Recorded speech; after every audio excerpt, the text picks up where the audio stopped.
Nur, pada buku Geomorfologi tahun 2014, Westing ada perpindahan tanah, regolit, serta batuan yang diakibatkan oleh adanya gaya gravitasi dengan cara rayapan, aliran, rebahan, ataupun jatuhan. Jika Westing terjadi dalam skala besar, dampak utama yang paling terlihat ialah perubahan bentuk geografis di kawasan tersebut. Biasanya, Westing terjadi di daerah pegunungan, karena memang turun dari lereng. Dalam proses terjadinya Westing di pegunungan, batu yang sudah mengalami pelapukan sebelumnya atau tanah yang ada di atas lereng sudah kelebihan beban. Karena lerengnya miring, dia tidak kuat menahan batuan dan tanah itu. Jadinya, gaya gravitasi mendorong batuan dan tanah di atas lereng untuk turun menuju ke dasar lereng. Selain di daratan, Westing juga bisa terjadi di lautan. Menurut buku Urban Watersheds, Geology Contamination and Sustainable Development tahun 2011, Westing terjadi di lereng bawah laut yang curam. Material yang dibawa kemudian jatuh dan menyebar ke dasar laut. Westing memiliki beberapa jenis, yaitu yang pertama, tanah longsor atau landslide. Melansir dari United States Geological Survey, tanah longsor merupakan fenomena di mana tanah bergerak dengan kecepatan tertentu ke arah bawah.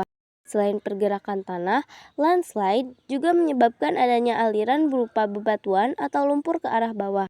Tanah longsor disebabkan oleh gravitasi.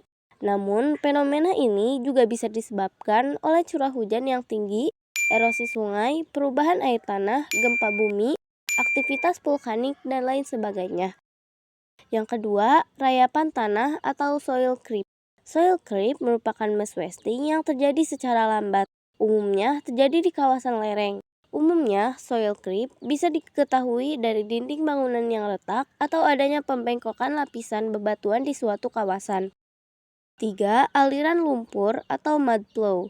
Dalam Ensiklopedia Britannica disebutkan jika mudflow adalah aliran air yang mengandung partikel lumpur dalam jumlah besar. Umumnya, aliran lumpur ini memiliki tingkat kepadatan lebih tinggi dibandingkan aliran sungai.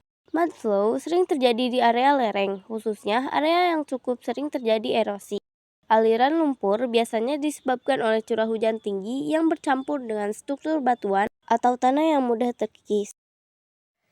4. Guguran batu atau rockfall. Guguran batu merupakan massa batuan yang menuruni tebing atau lereng curam. Massa batuan ini bisa bergerak dengan jatuh bebas, terpental, berguling, ataupun meluncur bebas. Untuk ukuran batunya berbeda, yakni mulai dari kecil hingga besar. 5. Aliran tanah atau earth flow. Aliran tanah adalah aliran tanah yang terkadang turut disertai material bebatuan bergerak ke bawah lereng di bawah tarikan gravitasi. Umumnya, earth flow terjadi di area sekitar cekungan besar, khususnya di kawasan material yang lapuk. Curah hujan dan kemiringan lereng sangat berpengaruh pada terjadinya aliran tanah. Ternyata ada loh dampak positif dari Westing, yaitu daratan menjadi luas. Material Westing yang jatuh akan membuat daratan yang dijatuhi semakin luas. Lalu, munculnya habitat baru untuk flora dan fauna. Daratan yang mengalami perluasan bisa menciptakan habitat baru untuk flora dan fauna, serta bisa mempunyai manfaat buat manusia.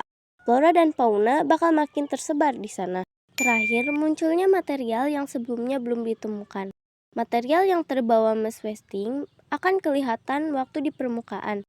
Ini mempermudah orang untuk mencari material dari bumi yang selama ini mungkin dicari tetapi belum ditemukan.